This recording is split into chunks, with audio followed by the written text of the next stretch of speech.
क्षमा वीरस्य भूषणम। क्षमा साहसी लोगों का आभूषण है और क्षमा ही वाणी का भी आभूषण है। क्षमा जिस मनुष्य के अंदर है वो किसी वीर से कम नहीं। सिद्धांत ये कहता है जिसके साथ तुमने गलत किया है उससे माफी मांग लो।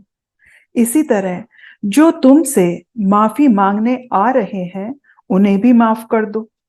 ऐसा करने से मन का मैल धुल जाता है, मन की दुविधा खत्म हो जाती है।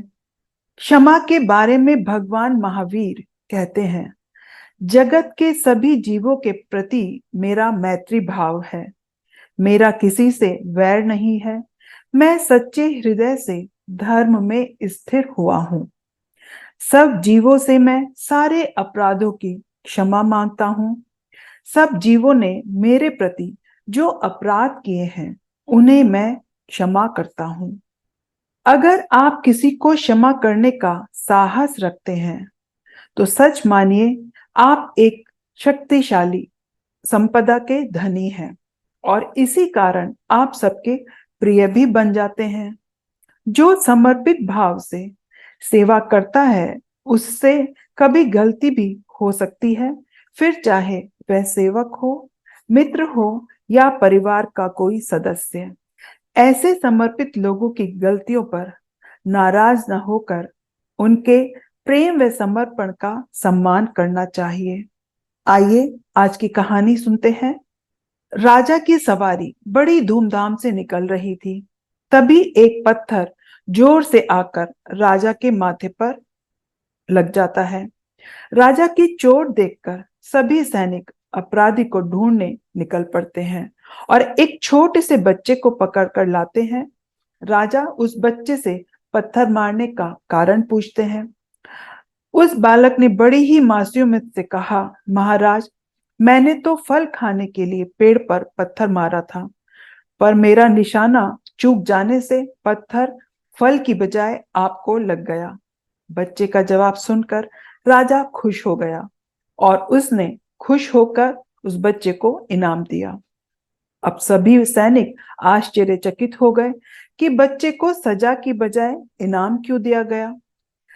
तो राजा ने कहा, जब पेड़ इतने पत्थर खाकर भी फल दे सकता है, फिर मैं तो मनुष्य हूं। क्या मैं अपना क्रोध भूलकर उसे क्षमा करके इनाम नहीं दे सकता? क्षमा बड़न को चाहिए, छोटन को उत्पात, का हरि को घटी गयो, जो भृगुमारी लात। रहीमदास जी कहते हैं कि क्षमा बड़प्पन का स्वभाव है और उत्पात छोटे और ओछे लोगों की प्रवृत्ति। भृगु ऋषि ने भगवान विष्णु को लात मारी। विष्णु ने इस कृत्य पर भृगु ऋषि को क्षमा कर दिया। इससे विष्णु का तो क्या ही बिगड़ा, क्षमा बड़प्पन की निशानी है। जैन धर्म में क्षमा का पर्व बहुत ही भव्य रूप से मनाया जाता है। यह पर्व हमें सिखाता है कि हमें रोजमर्रा की सारी कटुता, कलुषता को भूलकर एक दूसरे से माफी मांगते हुए और एक दूसरे को माफ करते हुए सभी गिले शिकवे को दूर करें। हम आपसी बातचीत से मन में उपजी कटुता को भुलाकर खुशी का वातावरण बनाएं, ना स्वयं किसी से रूठें और ना किसी को रूठने का मौका दें। भूल होना प्रकृति है, मान लेना संस्कृति है, सुधार लेना प्रगति है और क्षमा मांग लेना स्वीकृति है।